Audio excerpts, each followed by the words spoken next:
L'Église est la continuité du travail des colons, la continuité de l'abrutissement de l'Afrique. C'est dur à croire, mais si nous voulons que ce continent, que nos pays puissent aller de l'avant, nous sommes obligés de passer par là, d'assumer et de prendre nos responsabilités. Tous les pays qui ont pris cette décision, regardez l'évolution, regardez l'ouverture d'esprit, les mentalités ont été renouvelées. Parce qu'aujourd'hui, c'est tout un système qui a été mis en place, repris par nous-mêmes les Africains. On a repris le sale boulot. Vaut mieux avoir en face de toi une personne de l'extérieur qui te fait du mal qu'une personne de ta propre maison. Fermez ces églises. Que ce soit les églises traditionnelles.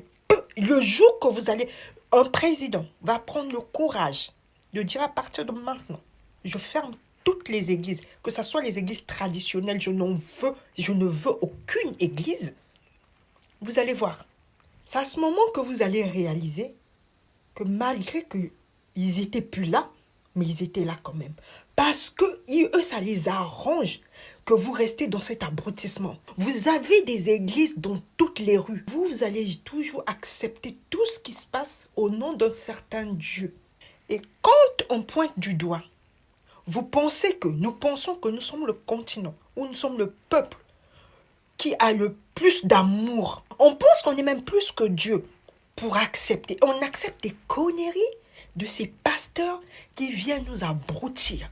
Les Européens ont construit et continuent à construire, peu importe de quelle façon. Lorsqu'on met ce sujet à table, la facilité, c'est de dire oui, c'est notre argent. Qu'est-ce que vous en faites?